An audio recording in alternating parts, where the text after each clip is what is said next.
ভিডিঅ'টি আছিল উৰুকাৰ আগদিনাখনৰ। উৰুকাৰ আগদিনা মাছ আনিছিলে। মাছখিনি ভাজি বেছিখিনি তেলেই ৰৈ গ'ল, গতিকে অলপ তেলত মই মাছৰ চব্জিখন বনালোঁ বাৰু, আৰু অকণমান বেছি হৈ গ'ল, গতিকে সেইখিনি এটা বাতিতে মই উঠাই থৈছিলোঁ। এতিয়া দেখিছে মই চৌকাত বনাই আছোঁ।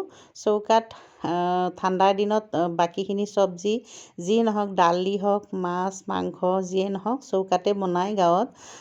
ভাতখিনি অকল গেছত বনায়। গাঁৱত গ'লে ময়ো চৌকাতে বনাওঁ।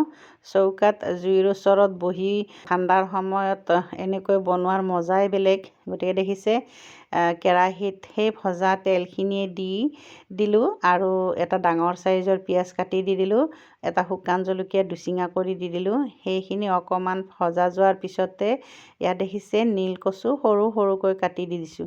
নীলকচু আপোনালোকে খায়নে বাৰু?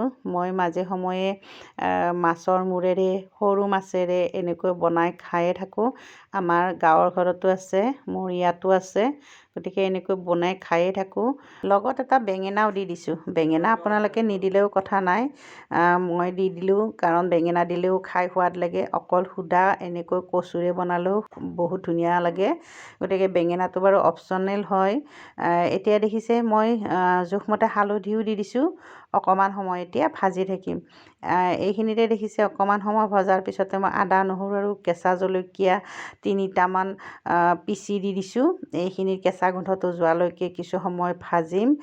ধুনীয়াকৈ সিজিয়ে গৈছে, বেছি সময় ভাজিব নালাগে। এনেকৈ ভাপত সিজায়ো আপোনালোকে চব্জিখন খাব পাৰে, বিৰাট সোৱাদযুক্ত হয়। মই যিহেতু ইয়াত মাছ দি দিম, গতিকে সেইবাবে মই অকণমান পানী দি দিছোঁ। এতিয়া মই ইয়াত দি দিম শুকান মাছ। শুকান পুঠি মাছ ঘৰতে বনাই থৈ দিছিলে আমি যোৱালৈকে। কচুখিনি মই সেইবাবে বনাইছিলোঁ সেইদিনাখন। শুকান মাছেৰে খাই খুব ভাল লাগে এনেকুৱা কচুৰ চব্জি। সৰু মাছেৰেও ভাল লাগে, কিন্তু শুকান মাছৰ কথাই সুকীয়া।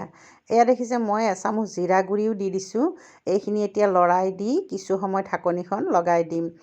শুকান মাছৰ চাটনি, শুকান মাছৰ খাৰ, শুকান মাছৰ জাল দিয়া, এনেকৈ কচুৰ লগত, কচু পাতৰ লগত, গতিকে শুকান মাছৰ চব্জিখন অকণমান বেলেগ ধৰণৰ হয়। গতিকে এনেকৈ আপোনালোকেও বনাই খাই চাবচোন।